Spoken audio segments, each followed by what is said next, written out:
मैं दीपक कुमार आपको अपने यूट्यूब चैनल में स्वागत करता हूं। अगर आप लोग मेरे चैनल पर नए हैं तो चैनल को सब्सक्राइब ज़रूर करें और बेल की घंटी को ज़रूर प्रेस करें ताकि मेरी प्रत्येक वीडियो की नोटिफिकेशन आप तक पहुंच सके। चलिए दोस्तों, आज हम लोग बात करते हैं assistant foreman electrical and mechanical के प्रमोशन पॉलिसी के बारे में।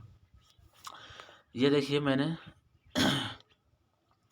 Modified promotion channel cadre scheme for electrical and mechanical personal assistant foreman charge to foreman in charge diploma holders, उनके लिए है ये, डिप्लोमा होल्डर्स के लिए कि असिस्टेंट फोरमैन में उनका प्रमोशन कैसे होता है और उसके लिए क्या मिनिमम एक्सपीरियंस चाहिए, क्या क्वालिफिकेशन चाहिए। आइए दोस्तों, हम लोग बात करते हैं। ये देखिए, यहाँ तो फर्स्ट ऑफ ऑल देखिए लिखा हुआ है grade C assistant foreman chargeman. Chargeman देखिए, किसी किसी जगह में फोरमैन बोला जाता है, किसी किसी जगह में फोरमैन को चार्जमैन बोला जाता है, तो ये सब पे आप कंफ्यूज मत होइएगा। देखिए, असिस्टेंट फोरमैन में इसमें क्या लिखा हुआ है, क्वालिफिकेशन चाहिए डिप्लोमा इन मैकेनिकल और electrical engineer, minimum 3 year course, और मिनिमम एक्सपीरियंस क्या चाहिए कि departmental candidate having 3 year experience. ये देखिए, ये जो है ना, ये आईटी वालों के लिए है, यानी डिप्लोमा वाले भी बन सकते हैं, लेकिन आईटी वालों जिनके पास 3 साल का एक्सपीरियंस है टेक्नीशियन में, वो यहाँ तक पहुँच सकते हैं। यहाँ से हम लोग का मेन स्टार्ट होता है असिस्टेंट फोरमैन इलेक्ट्रिकल और मैकेनिकल का डिप्लोमा होल्डर्स के लिए। यहाँ देखिए, उनका ग्रेड सी रहेगा और ग्रेड सी का बेसिक जो रहेगा 31,852.56 पैसे। अब देखिए, यहाँ क्या लिखा हुआ है कि क्वालिफिकेशन में देखिए यहाँ डू लिखा हुआ है, यानी ये डिप्लोमा होल्डर्स के लिए है। और एक्सपीरियंस में क्या लिखा हुआ है कि minimum successful complication of 2 year training as assistant foreman, यानी कि मतलब आपके पास अगर असिस्टेंट फोरमैन में 2 ईयर का एक्सपीरियंस आप रखते हैं तो आप असिस्टेंट फोरमैन या चार्जमैन इलेक्ट्रिकल और मैकेनिकल ग्रेड सी के लिए एलिजिबल हैं।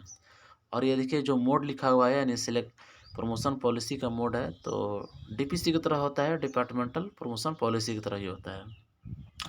उससे आगे बढ़ते हैं दोस्तों, तो फोरमैन होता है मैकेनिकल।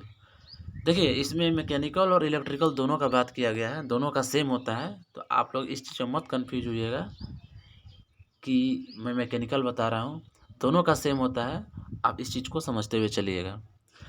उसके आगे बात करें दोस्तों, तो होता है फोरमैन मैकेनिकल, और ग्रेड आपका चेंज हो जाएगा, ग्रेड बी हो जाएगा। और इस ग्रेड में आपका बेसिक जो होता है 34,391.65 रुपये। एक बात और मैं कहना चाहूँगा, ये मिनिमम है, ये मिनिमम ग्रेड भी है, क्योंकि देखिए, जैसे ही आप प्रमोट हो जाइएगा, बेसिक जो है हर साल 3% बढ़ते रहता है, तो इस पर आप मत जाइएगा। बेसिक तो ज़्यादा हो जाएगा, लेकिन जब मिनिमम है, जो आप मिनिमम जब इस पोस्ट पर पहुँचिएगा, तो मिनिमम जो आपका है, जिस समय पहुँचिएगा उस समय का सैलरी है कि 34,391.65 रुपये है। अब देखिए, इसमें भी लिखा हुआ है कि डिप्लोमा इन मैकेनिकल और इलेक्ट्रिकल इंजीनियर, माने ये देखिए क्वालिफिकेशन है कि डिप्लोमा चाहिए। मैं ओनली डिप्लोमा कैंडिडेट्स के लिए ही बात कर रहा हूँ। और उसमें देखिए क्या लिखा हुआ है, यहाँ पर देखिए 3 ईयर एक्सपीरियंस चाहिए, 3 ईयर एक्सपीरियंस चाहिए असिस्टेंट फोरमैन ग्रेड सी में।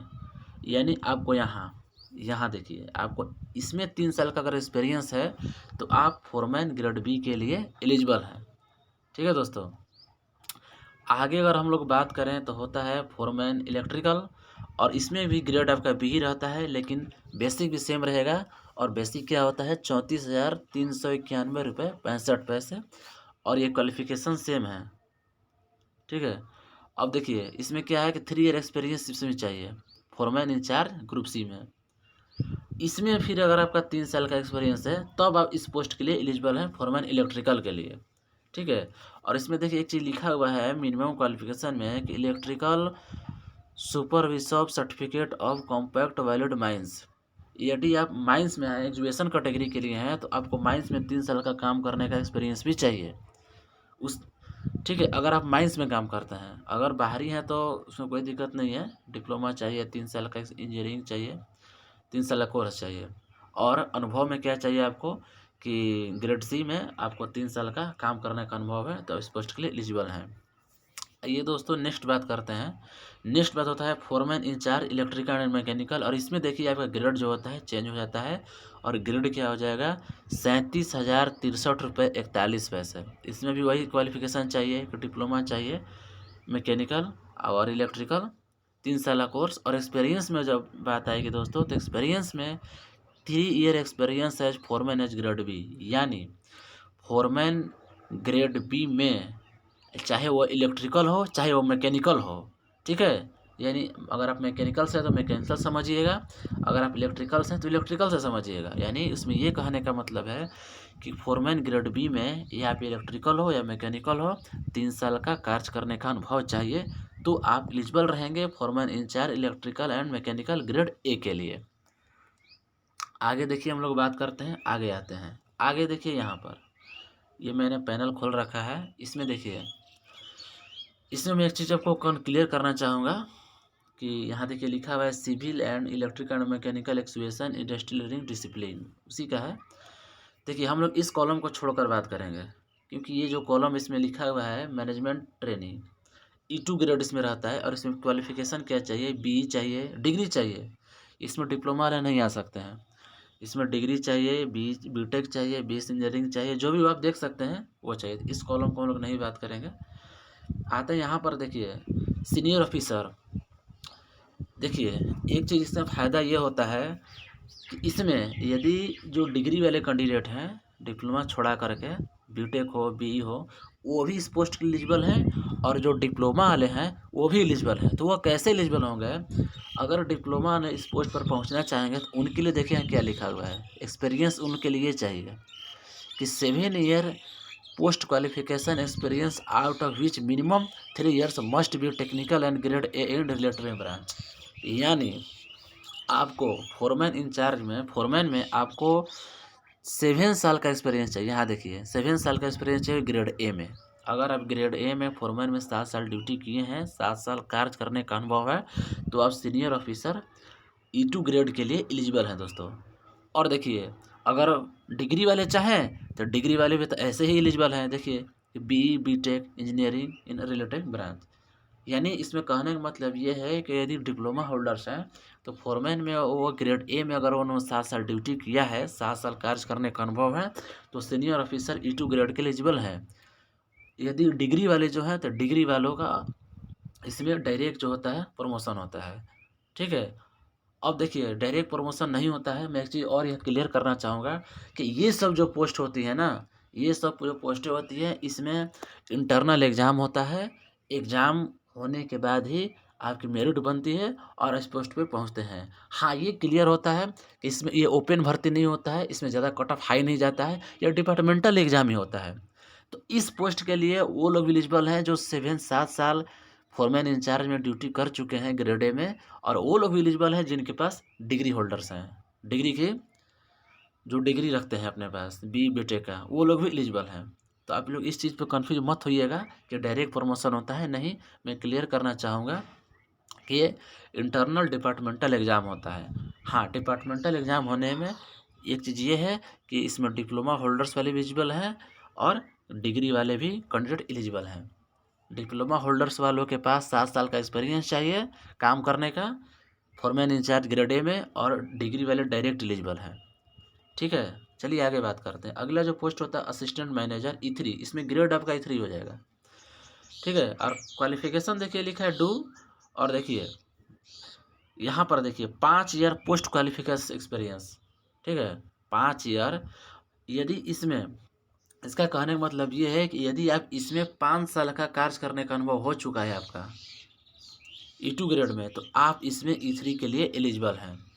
क्वालिफिकेशन में वो भी डिग्री ही चाहिए, और डिप्लोमा होल्डर्स वाले भी इसमें आ सकते हैं। डिप्लोमा होल्डर्स वाले उस कंडीशन में आएंगे। देखिए यहाँ पर आ जाइए, आप कॉलम को थोड़ा समझिएगा। यहाँ पे 5 ईयर एक्सपीरियंस चाहिए E2 ग्रेड के लिए, ठीक है। और डिग्री वाले भी का भी सेम है। डिग्री वाले क्या करेंगे कि डिग्री होल्डर्स हैं वो अगर सक्सेसफुल 1 साल का ट्रेनिंग कंप्लीट कर चुके हैं सीनियर ऑफिसर E2 में, तो वो लोग इसमें एलिजिबल हैं। आप इस चीज़ को समझिएगा।